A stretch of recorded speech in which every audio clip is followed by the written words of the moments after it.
Para saudara dan saudari yang Tuhan cintai, selamat pagi dan selamat bertemu lagi dalam renungan harian dari Paroki Santo Petrus dan Paulus Saragapura, edisi hari Sabtu, tanggal 1 Juli 2023 dalam masa biasa yang ke-12. Mengawali hari yang baru ini, kita hendak mendengar dan merenungkan sabda Tuhan. Marilah sebelum kita mendengar dan merenungkan sabda Tuhan, kita berdoa. Dalam nama Bapa dan Putra dan Roh Kudus. Amin. Allah Bapa Maha Kuasa, tiada sesuatu yang mustahil bagimu. Di mana ada tempat gersang, Engkau memberikan hidup. Di mana orang hampir kehilangan hidup, Engkau memberikan harapan. Semoga kami Kau bangkitkan, serta Kau jadikan orang yang riang gembira, karena selalu Kau lindungi dan Kau jaga. Bersabdalah ya Tuhan, kami siap untuk mendengarkan. Terpujilah Engkau Bapa, Putra dan Roh Kudus, kini dan sepanjang segala masa. Amin.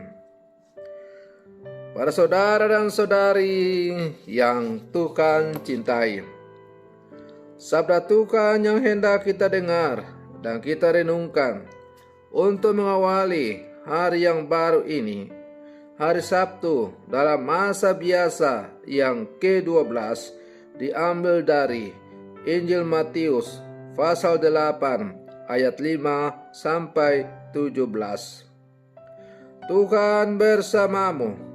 Inilah Injil suci menurut Matius. Pada suatu hari, Yesus masuk ke kota Kapernaum. Maka datanglah seorang perwira mendapatkan dia dan mohon kepadanya, "Tuan, hambaku terbaring di rumah karena sakit lumpuh, dan ia sangat menderita." Yesus berkata kepadanya, "Aku akan datang menyembuhkannya." Tetapi perwira itu berkata kepadanya, "Tuan, aku tidak layak menerima Tuan di dalam rumahku. Katakan saja sepatah kata, maka hambaku itu akan sembuh. Sebab aku sendiri seorang bawahan, dan di bawahku ada pula prajurit. Jika aku berkata kepada salah seorang prajurit pergi, maka ia pergi. Dan kepada seorang lagi datang, maka ia datang. Ataupun kepada hambaku, kerjakanlah ini, dan ia mengerjakannya." Mendengar hal itu, Yesus heran dan berkata kepada mereka yang mengikutinya, "Aku berkata kepadamu, sesungguhnya iman sebesar ini tidak pernah aku jumpai pada seorang pun di antara orang Israel. Aku berkata kepadamu, banyak orang akan datang dari timur dan barat dan duduk makan bersama dengan Abraham, Ishak dan Yakub di dalam kerajaan surga. Sedangkan anak-anak kerajaan itu sendiri akan dicampakkan ke dalam kegelapan yang paling gelap. Di sanalah akan terdapat ratap dan kertak gigi." Lalu Yesus berkata kepada perwira itu, "Pulanglah dan jadilah kepadamu seperti yang engkau percaya." Maka pada saat itu juga sembuhlah hambanya.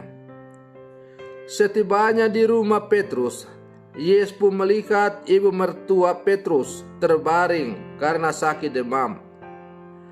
Maka dipegangnya tangan wanita itu, lalu lenyaplah demamnya. Wanita itu lalu bangun dan melayani Yesus.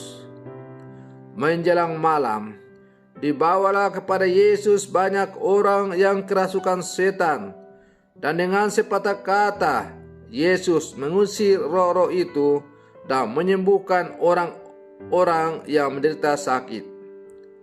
Hal itu terjadi supaya genaplah sabda yang disampaikan oleh Nabi Yesaya.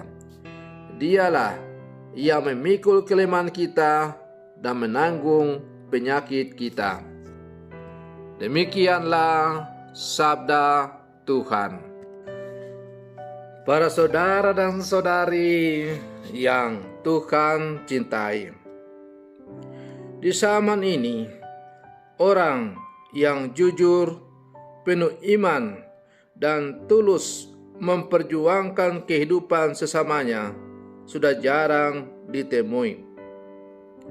Di zaman ini di mana budaya kematian semakin dihidupi dan dihayati oleh kebanyakan orang, maka sudah hampir mustahil kita menemukan orang-orang yang sungguh memperjuangkan atau menghargai hidup sesamanya.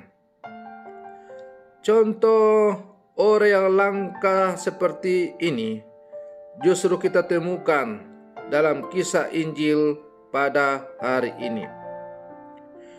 Seorang perwira di Kapernaum memohon kepada Yesus agar berkenan menyembuhkan hambanya yang lumpuh. Perwira ini memperlihatkan iman yang mengagumkan. Ia percaya bahwa hanya dengan kata-kata saja Yesus bisa menyembuhkan hambanya. Iman perwira ini mengesankan, sehingga Yesus pun menyembuhkan hambanya itu. Para saudara dan saudari yang Tuhan cintai, harapan untuk memohon kepada Tuhan dengan sepenuh hati diungkapkan oleh kitab ratapan. Berteriaklah kepada Tuhan dengan nyaring, hai putri Sion. Cucurkanlah air mata bagikan sungai di siang dan malam. Ketika berharap kepada Tuhan dan memohon keselamatan, kita memang seharusnya melakukannya dengan iman yang besar dan dengan ketulusan hati untuk berbelas rasa kepada penderitaan sesama. Para saudara dan saudari yang Tuhan cintai, sebagai murid-murid Yesus yang hidup zaman sekarang, adakah dalam hidup kita sungguh-sungguh menjunjung tinggi budaya kehidupan? Dan karena itu, dengan penuh keyakinan kita selalu berjuang untuk membela kehidupan sesama kita, agar sesama kita boleh menikmati hidup yang berbahagia di hadapan Tuhan. Ataukah saya mulai ikut-ikutan untuk membenarkan tindakan kekerasan yang pada akhirnya merugikan bahkan melenyapkan kehidupan itu sendiri? Para saudara dan saudari yang Tuhan cintai, maka marilah sebagai murid-murid Yesus yang hidup di zaman sekarang, kita berjuang untuk selalu menghargai, menjunjung tinggi nilai-nilai kehidupan. Semoga budaya kekerasan, budaya kematian semakin hancur lebur oleh semangat menjunjung tinggi nilai kehidupan, nilai persaudaraan, nilai kedamaian yang diperjuangkan, dihidupi, dan diusahakan oleh setiap murid-murid Yesus.